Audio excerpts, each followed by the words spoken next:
हद तक बाइबल से ही प्रूफ दिखाकर यीशु का पर्दाफाश कर दी कि यीशु आपके और मेरे पापों को क्षमा करने ना आया ना मरा।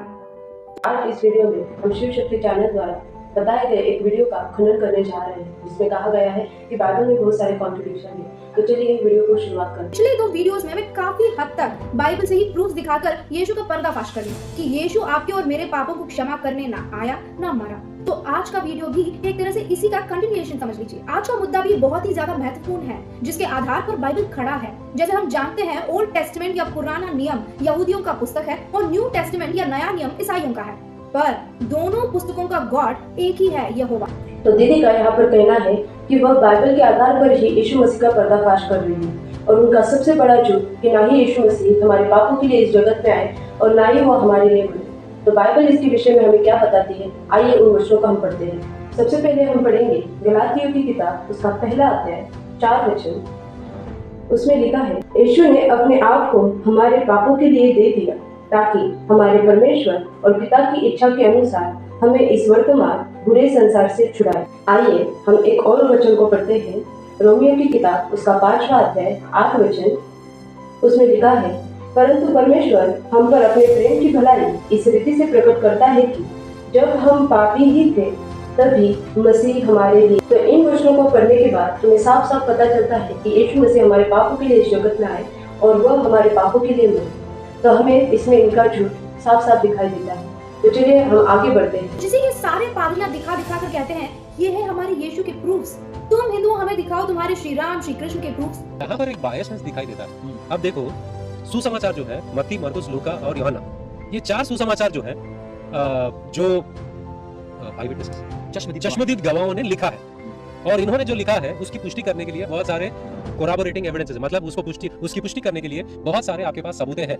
इतने सारे सबूतें होने के बावजूद भी, चश्मदीद गवाह हैं किताबें लिखने के बावजूद भी, यही हिंदू क्या करते हैं, उन सब बातों को नकार देते हैं। उनके पास ऐसा कोई सबूत नहीं है, ये भतरों को इसको उसको दिखाकर ये सबूत कहते हैं। कहां तक ये बात कंसिस्टेंस है? हाँ, तो मैं आज इन सो कॉल्ड 4 शिष्य, जिन्हें आई विटनेसेस कहा गया है, उन्हीं के बारे में बात करने वाली हूँ। पूरा नया नियम इन 4 बंदों के बातों पर ही आधार है। जिसे ये सुसमाचार कह के हमारे पास आते हैं ना अपना मार्केटिंग स्किल्स दिखाने, वही। एक है मत्ती सुसमाचार, दूसरा है मरकुस सुसमाचार, तीसरा है लूका सुसमाचार और चौथा है योहान सुसमाचार। जैसे वीडियो में ब्रदर फ्रांसिस और उसका साथी कह रहे थे कि ये 4 आई विटनेसेस हैं जिसको तुम हिंदू लोग नहीं मानते हो, पर हम तुमसे प्रूफ मांगे तो कुछ पत्थर दिखाकर कहते हो कि यही हमारा प्रूफ है, मान जाओ। तो आज मेरा सवाल है, अगर सच में ये 4 आई विटनेसेस हैं, यीशु को क्रूस पर चढ़ाते वक्त उस समय वही मौजूद थे, तो इन चारों के बातों में परस्पर विरोध क्यों है? तो यहाँ पर दीदी का कहना है, अगर ये 4 सुसमाचार लिखने वाले यीशु मसीह के क्रूसिफिकेशन के आई विटनेसेस थे, तो इन चारों की बातों में विरोधाभास क्यों दिखता है, और क्रूसिफिकेशन के बारे में इन चारों ने अलग अलग क्यों लिखा है। तो चलिए सबसे पहले हम देखते हैं कि इन चारों गॉस्पेल में अलग अलग क्यों लिखा हुआ है। इन चारों ने यीशु मसीह के गॉस्पेल को लिखा, लेकिन इन चारों का ऑडियंस अलग अलग था।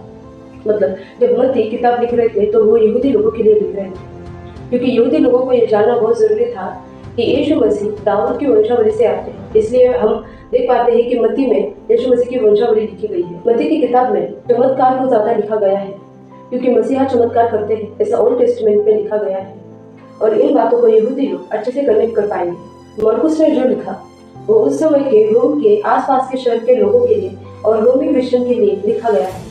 अगर हम लूका की किताब पढ़ें तो लूका एक हिस्टोरियन थे और लूका की किताब एक हिस्टोरिकल डॉक्यूमेंट है।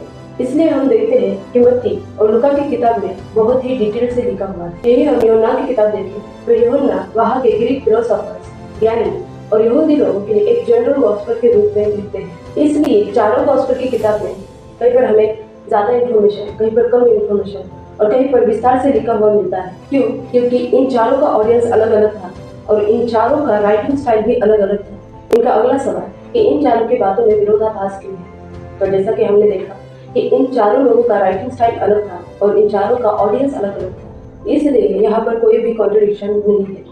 चलिए हम आगे देखते हैं। उदाहरण के लिए यीशु को क्रूस पर चढ़ाने से पहले क्या हुआ? जब यीशु को पता चला कि राजा के सैनिक आ रहे हैं उनको ले जाने, तब यीशु का रिएक्शन जो था उसके बारे में ये 4 बंदे 4 तरीके से लिखे हैं। अगर ये चारों आई विटनेसेस हैं, वही मौजूद थे, तो यीशु का क्रूस वाला परिस्थिति को चारों अलग अलग तरीके से क्यों लिखे हैं? मत्ती सुसमाचार, मरकुस सुसमाचार और लूका सुसमाचार में लिखा कि यीशु क्रूस के वक्त डर के मारे कहीं जाकर छिप जाता है, बहुत डर जाता है, अरे बाप रे सैनिक मुझे ढूंढ रहे हैं। तब सैनिक यहूदा, जो यीशु का 12 शिष्यों में से एक माना जाता है, उसका सहायता लेके यीशु को पकड़ते हैं, उसे घसीटते हुए क्रूज पर चढ़ाने ले जाते हैं। यहाँ पर आप इनके झूठ को साफ साफ देख सकते हैं। दीदी का कहना है कि मत्ती, मार्क, लूक, इसमें लिखा गया है कि जब सैनिक यीशु मसीह को पकड़ने के लिए आए तो यीशु मसीह डर के मारे छुप गए।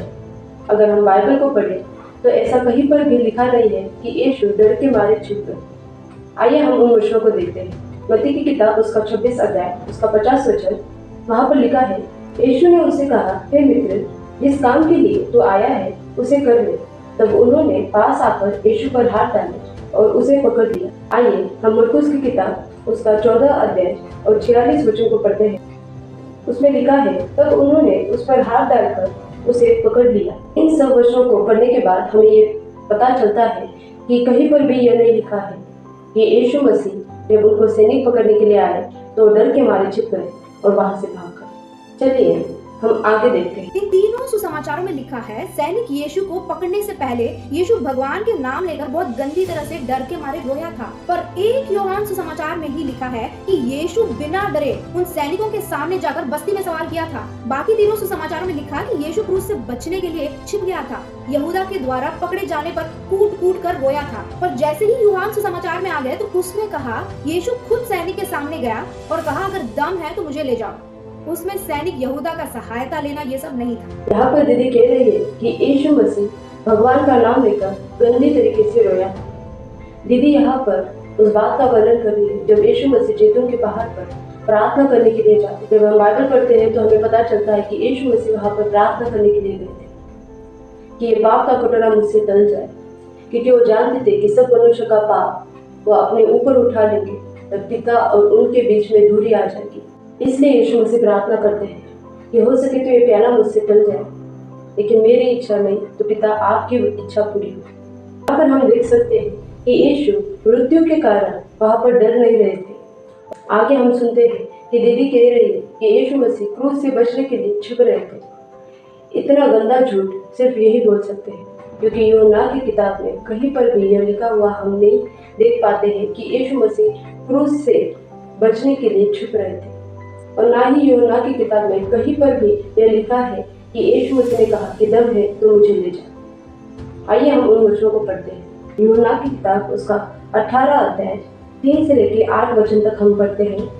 उसमें लिखा है, तब यहूदा सैनिकों का एक दल को और प्रधान याजकों और फरीसियों की ओर से प्यादों को लेकर दीपकों और मशालों और हथियारों को लिए हुए वहां आया। तब यीशु उन सब बातों को जो उस पर आने वाली थी जानकर निकला और उनसे कहा, किसे ढूंढते हो? उन्होंने उसको उत्तर दिया, यीशु नासरी को।